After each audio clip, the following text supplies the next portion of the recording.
It's time to feel the rage. Welcome to Film Rage at the Calgary International Film Festival. My name is Bryce and I'm part of the Film Rage crew, which also includes Jim. Hey. Hey there, Jim. And the Merman is back. Hello, Murray. Yo. So, with the introductions out of the way, let's rage on CIFF style. CIFF style. Ooh, baby. Ooh, baby. So we got a few things to talk about. First, we're going to talk about something that's coming up October 1, which is literally moments away in daytimes. Moments. 2 full days away is All the Horror podcast event. So people, please put it on your calendar every day in October. There is great podcasters making some great horror podcasts for the entire month of October. You can check it out at All the Horror 18 on Instagram and Twitter. And you can check out scaresthatcare.org to check out this fantastic charity. I can't wait. I can't wait till Halloween comes. As you notice, I'm wearing orange today to celebrate You look Pumpkin like a Day. pumpkin. I feel like a pumpkin. I'm delicious on the inside too. So, we've been doing some promos lately. Today, we're going to talk about our buddies from That Dead Body Show. So check these guys out everywhere. They're fun. They talk about dead bodies. What won't you love? Hey guys, I'm Brandy, and my husband Douglas and I host That Dead Body Show. We talk about dead bodies, murder, the victims, and those that just play the victim. All with the sarcastic, foul-mouthed, dark humor that you'll come to love us for. Or not. Even if we talk over each other sometimes. Jinx. Download us with your favorite podcatcher and find us on all social media at That Dead Body Show. They're adorable. There you go. I love it how they even jinxed So each weird. other. I wonder if they had a Coke afterwards. They had something with coke in it, that's for sure. What I know right now, I feel the funk. So, when I first saw the name of this documentary, I was so looking forward to it because I thought it was called Call Me Merman. I was like, it's a Murray documentary. But alas, it's not. That sounds like probably the best documentary that could ever be made. It would be excellent. Imagine if we'd been filming your life this whole time, Murray, this could be literally the Academy Award winner. And it would be 4 hours long. Best foreign film. Don't get Bryce excited. You know how he likes 4-hour films that do... Well, except for your documentary would be fucking exciting. I can tell you that. And there'd be no walking in it. All right. But alas, it was called Call Me Human. It is the winner of the Best Canadian Documentary Award this year at the Calgary International Film Festival. It's about Josephine Bacon, who is an Innu writer who is passing her ancestral knowledge to the masses. She's doing her best to preserve her language and culture through her published poems. The fact that she writes some poems in French and some in her native tongue is pretty cool. Having those ancestral words on the pages of her books goes a long way to the preservation of her language. Really cool lady. Interesting doc. Overall, it was just a meh, though. Oh, yeah. Well, I mean, what more could you say about that hasn't already been said about this great inspirational human? Yes, I called her a human. Just like she asked, or maybe they asked who made the film. I loved her poetry. It spoke. I think it can speak to everybody. It speaks plain, simple words that says so much. And interestingly enough, I tried to go and buy it, but you can't get it translated into English. So as I don't fully understand French and Innu, I think she pronounced it Inuk. I thought it was Inuk, but I think it's Innu is how she pronounced it. So I'm putting out there to people, please convert this into English so that I can read her poetry. I don't know if it'll have the same effect, but I thought that was kind of cool. She had a smile that could light up the room as bright as the northern lights that she loved so much. I did find that this film was a little unfocused for my liking, and I was wishing that we could have heard the entire narrative in her native language. I don't know if that was her choice or if it was the documentary filmmaker's choice. But the fact that this fantastic woman, who every time she was on screen, I had a smile on my face. She really did have a smile that could light up this room. Cool lady. But so as I'm watching this and she's speaking French, and of course we obviously know a little bit of French, all of us, we knew she was speaking French, even though we was subtitled. I was wondering the whole time, why is she not speaking in her native tongue? Or maybe now French she considers her native tongue. So that was the one question that I'd have. So if the filmmaker is listening or listens to our podcast, get back to us, because I'd be interested to know what the choice was to have her do that. I found it interesting. For me, because I wasn't a big fan of the format so much, and because of the maybe unfocusedness I found at times, it just gets, you can be a poet at any age if your heart is willing to share it, meh. All right, let's move on. Groovy. Groovy baby. Groovy baby. We're going to talk about us kids. Or U.S. kids. You all's kids? It's us. Maybe it's U.S. kids. Us kids. They actually say it many times in the documentary. Us kids. I know, but they are also U.S. kids. Essential right to life. This was a comment that was used a few times in this film. So I just want to get this out of the way. Yes, I did cry the entire movie. I literally could not stop crying pretty much for the entire movie, or at least the first, say, 30 minutes of it. These kids are actually my heroes. I loved everything about this movie. It was everything I'd hoped it would be when I said that I was really hoping that I would like this movie, and I actually really did love it. They were so young, and yet they did things that I never thought was possible, not even from adults. Like, they moved the needle on the U.S. political agenda over a period of a summer. Like, Martin Luther King III, yes, the son of Martin Luther King, referenced this cause that these kids started and mentioned that not since Selma, or not since the kids of the same age of these kids, that the events happened in Selma, that there was a movement as powerful by any teenage kids in America. So that's saying a lot. I believe so strongly that these kids had to say that what they were saying, and that, oh man, I'm starting to get emotional about this film already. I also feel that I do feel guns kill people. I don't think necessarily people kills people, because the stats pretty much say it that way. Favorite line: we were being passed around like an STD at a Florida State college. Or doing it because you want to and doing it because you feel you have to are two totally different things. Yep. Hashtag ice cream frog legs. Barfing is cool for all the right reasons. Gets an awesome kids kick political dicks and make monumental change. This gets a mondo for me. All right. I think you're being blinded by the kids and not the actual filmmaker. I thought the filmmaking brought everything out. They showed the whole transition of these kids from the beginning to end. I thought it was amazing. So, U.S. kids. This was well-intentioned, but ultimately the filmmaker failed to make a memorable documentary about a topic that should have been a slam dunk. I respect the kids involved. I respect the fact that they've made some positive changes in the U.S. I felt the doc dragged on too long. I've seen most of the footage recently, as this just happened a couple of years ago. I felt with the topic at hand like this, it should have been more powerful. It should have gone on. I think it should have focused more on the transitioning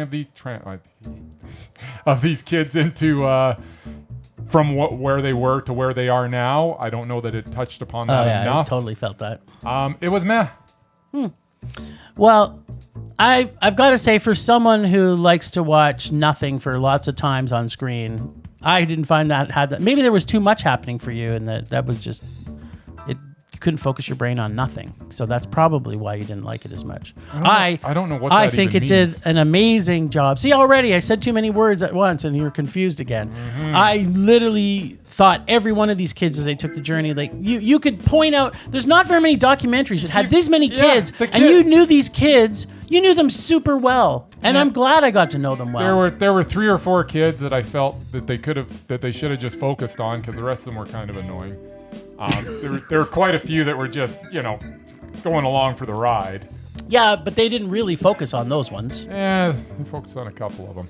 Anyways, I thought it missed the mark a little bit. Yeah, well, that's too bad because I loved it. I didn't even see one tear drop in your eye. No, there wasn't. And there should have been. If this was a powerfully made film about a topic that, there should have been a tear in my eye, but there wasn't. I don't know why. Whose fault is that? Maybe, I don't know. It's yours because I No, was it's crying. not mine. I was crying from minute 1 and I don't cry very often. Yeah, you're just Usually sucked in by these kids. I don't know. Yeah, because they were amazing. Unfortunately, the presentation was not fantastic. That's too bad. Anyway, I believe everybody should see this movie and see how change can make a difference in the world. And I believe that maybe in 10 years, if this movie was made and everything wasn't so fresh, maybe it would have been more impactful. But the fact that I've seen the footage like yesterday, you know what? doesn't really do a lot for me. Wow, that out of all the things you said up until that last sentence was basically I was going, you're a fucking idiot. But that comment was actually pretty good actually, because in thinking of us seeing whirlybirds, I know what you're feeling. I actually know what you're feeling right now. This is Yes, a mind-blowing experience. I do have feelings. No, Jim. you don't. But I mean, I know what you're feeling, which is usually nothing. Because of that comment, I completely got it. Wow. We should stop the podcast right now. Murray, stop the music. Just stop it. Just stop the music. We got 3 Just more films. Let's take a quick pause here. We don't need a for pause. station identification. We got no time for pauses. We got 3 more movies to get through. I just realized what being Bryce is all about. I can't go. There you go. Then we got John Ware reclaimed, but we got a short before it called "Kicking Up a Fuss." All I got to say about it is, what's with TELUS? TELUS produced this thing, and I couldn't even concentrate on what I was watching because there was a quarter of the screen was filled by a giant TELUS logo that never went away. Have you ever watched a movie where they stuck their logo in the corner and just didn't get rid of it? I've seen a TELUS commercial where they do that. Yeah, Is that are TELUS commercials basically shorts? I suppose they are, but this was unacceptable. Just not right at all. What did you think of the short? I don't know. I was totally distracted. Having said that, I mean, the short was interesting.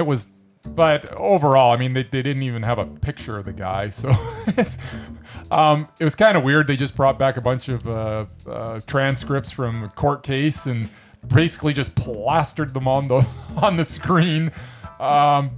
Basically, we got to read a lot because it was just, newspaper articles and court case documents, and that was basically all that they had to show us. Yep. Along with a giant TELUS logo. But yeah, it was an interesting story. One that definitely needs to be told, but maybe not with so much advertising. I don't understand why TELUS would do that. Wait, are we talking about the short right now or the movie?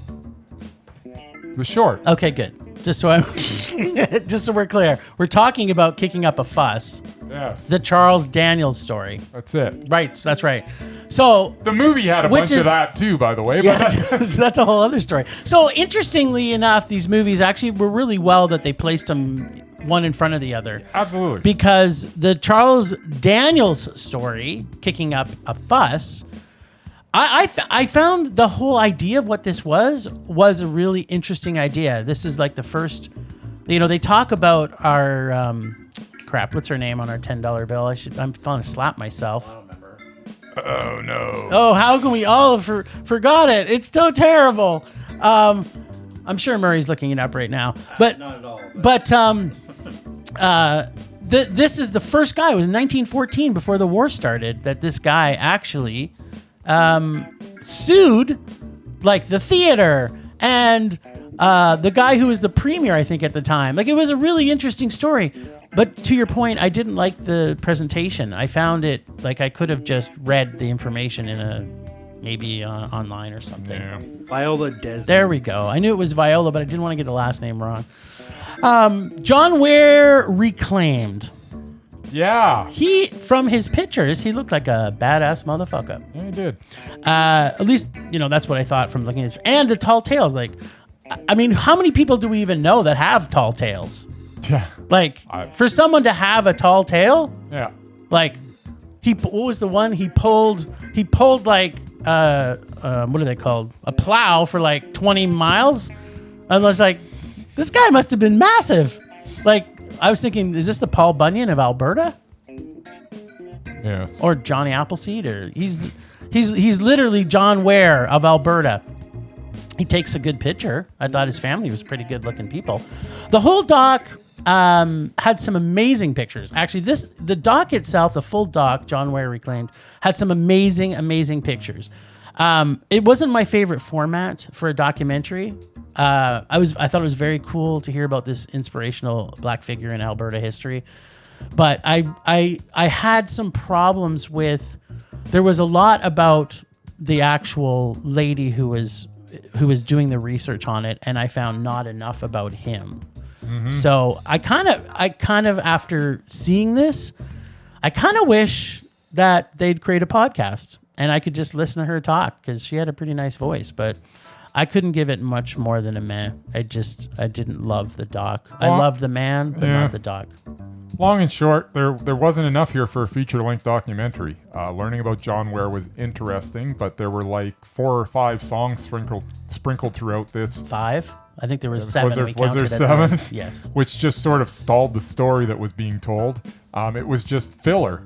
That's kind of what I felt too. It was like, okay, we don't have enough to make it a full 70 minutes, so let's put 7 songs in there. So story was worth telling, but either we needed more substance or this needed to be a 20-minute short. And I'm glad I learned about him. I'm glad I learned a little bit. I didn't need the gaps in between, and it was meh. I would have been happy with 55 minutes and 20.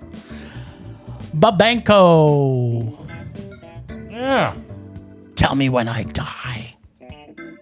What you got? You want me to go? Oh, I love this. I don't know. I don't even know. I can't even remember who I am right now. I still think I'm you. We talked about this before the podcast. Yeah, but Jim. I think I thought I was you for a moment there. I was literally channeling your whole brain. So now this is what I would call what a real love letter to a director and husband looks like. I literally am gobsmacked by this film. I wish that Lucio Fulci's family saw this before they released the Fulci doc earlier this year and saw what a love letter could really look like to a brilliant director. It's a different way. No, I'm not giving you a pass on this. This movie was amazing. Yes, it was. And the Fulci movie was terrible. And I'm just putting it out there that this was, man, I don't know what it was about the docs to yesterday, but I'm glad you have a whole full box of Kleenex, because I couldn't, and I know that's probably not for the reasons I was needing them yesterday, but there's this movie, I just could not get over how much love that she put in there. Like, there was a point in the movie where he's kind of giving her shit about how to focus on his face and how to pull in and actually do the direction as he's lying there dying on the couch, and she's just like, the simple word, she's like, I just think you're so beautiful. And I was just like, oh my God, you are an amazing woman and he's an amazing man. Not much needs to be said. This is a piece of art that I think will inspire people to see his films again and understand what true love looks like from the eyes of his wife and his true love of film, which, if you've seen any of his films, everyone I've seen has been pretty freaking fantastic. And there's some in there that I'm not gonna go see that now. Like that one about the mom feeding that kid, I was like, okay, that's messed, but I want to see it now. Gets a vision of death that is beautiful to behold, Mondo. Favorite line, I don't know What came first, filming or being alive? Yeah. Well said. I'll just keep this short because you covered it pretty well. Seamlessly goes from live action to archive footage. You can't deny the affection that Barbara Paz had for Hector. Celebration of life of one of the visionaries in his field. This was moving and compelling. It was a declaration of love for the man and the artist. This was Mondo. We didn't add anything in here, but Murray, was there something that you actually saw that we didn't see yesterday? Me? Watch movies? What? Yeah. Like, did you see something yesterday? Yesterday, no, because I've been working the last 4 days pretty much. Other than The Father, which we all saw together. Yeah. I did actually watch The Curse of Audrey Earnshaw, which wasn't on our list to watch, so I watched on my own. I actually enjoyed it quite a bit. It was creepy, and she was very unnerving, and and it was shot locally, as far as I understand.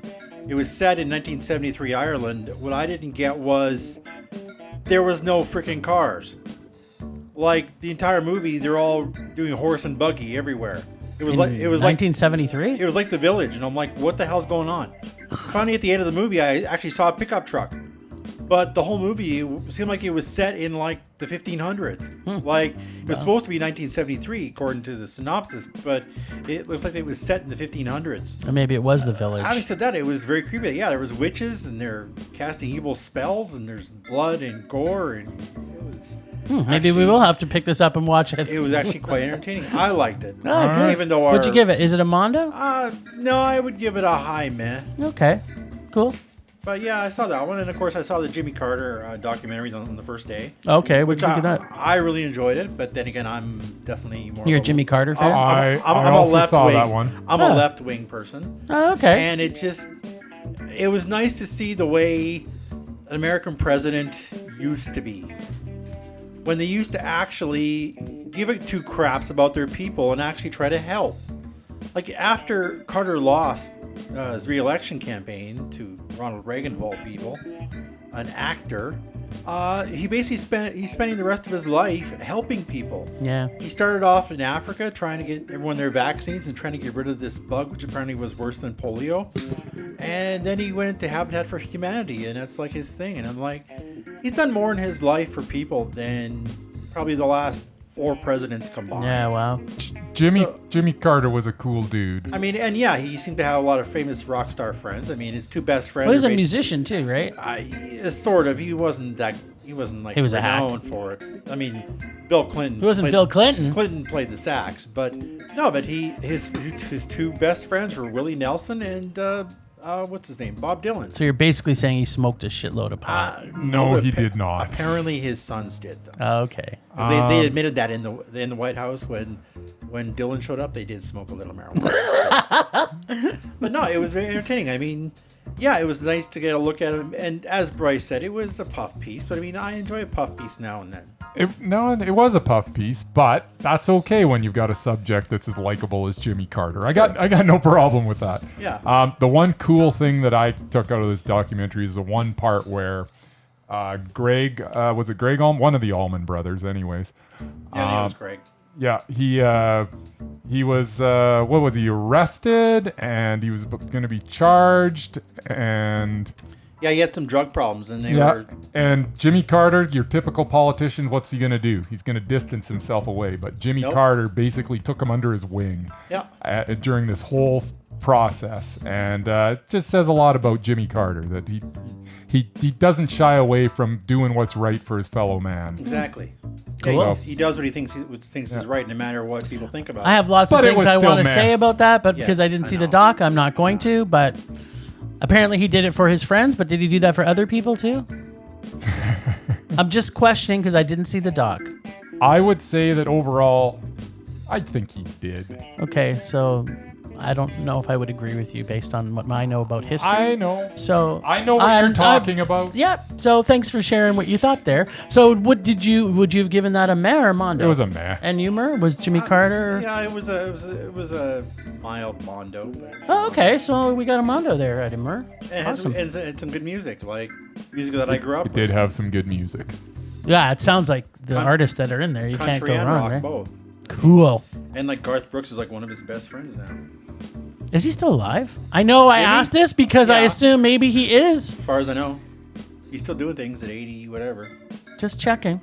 Garth Brooks. Garth Brooks is Carter. definitely alive. Oh, I thought you were asking. You said Garth Brooks, and you said, is he still alive? I'm like, how can you not know that Garth Brooks is alive? I don't listen to country music, so maybe he isn't. I don't he's know. still alive. I don't know who's alive and who's not. But Okay, so just to confirm, apparently Garth not. Brooks is alive. and still Jimmy alive. Carter is Also still alive. there. We go. So there's two Still building houses. still building houses for people.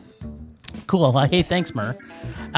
So we finished yesterday with My Punch Drunk Boxer. Yeah. South Korean film from director Hook Ki-jung. This was delightful. I loved all the main characters. The writing is fantastic. The performances were fantastic. Korean films just seem to get it. They get drama, comedy, family. They just get it. Horror. Forget Horror, yeah. But those kind of didn't occur in this movie. There was no horror. Wasn't there? But yes, Koreans also get horror, Jim. They had one. This had one thing that wrecks a lot of movies for me. It had multiple montages. But these were done Korean style, complete with a custom song with lyrics describing what you were witnessing on the screen. This was laugh out loud stuff. By the end of this movie, I cared so much about these characters that I could forgive the cutesy ending. This movie was Mondo. I don't know if I agree with you. The ending was cutesy so was much. cutesy. It was cute. See. So we've talked about this a few times, even during CIFF, but Korean films, they start with an 11 no matter where. Like, if I'm seeing a Korean film, I already know there's going to be a very low chance I'm not going to at least like the film. There's an expectation. Yeah. Of and, greatness. And then, this particular film didn't move off that for the entire film. This film is, it's funny, it's sad, it's heartwarming, and yes, it's a sports movie. Bryce, Yes, it is. I'm just saying. This is what a great sports movie actually looks like. Yeah. You can put it right up there with Rocky. Yeah. Or what this would be above Rocky, as well as every other sports movie that I've normally seen. This movie sells the idea that everyone should have their own montage soundtrack. And in fact, that's what I'm going to work on for my own montage soundtrack going forward in life. I want to have one that I can carry around with me at all times. Always, and not just performing Rocky. Like, I'm just saying, it's not really anything like Rocky yet. And I want to learn how to do this boxing. It had an homage to Rocky with the running on the beach. It did. And with his dog. Because Rocky had a dog, right? Yeah, he did actually. Was it pregnant? I don't know. It was a scene I haven't seen in a long time. This gets a boxing movie that's nothing like Rocky, Super Mondo. Good. And every single person in this movie was awesome. Like, Everybody was awesome. everybody, every single person, and every single thing about this movie was amazing. Loved People it. should see this film. Loved it. All right. I guess that's it for this week. Well, this week, today. It's it for today. That's not it for Because this we'll be week. back. We'll be back tomorrow. Tomorrow. Fresh as a daisy. All right, then.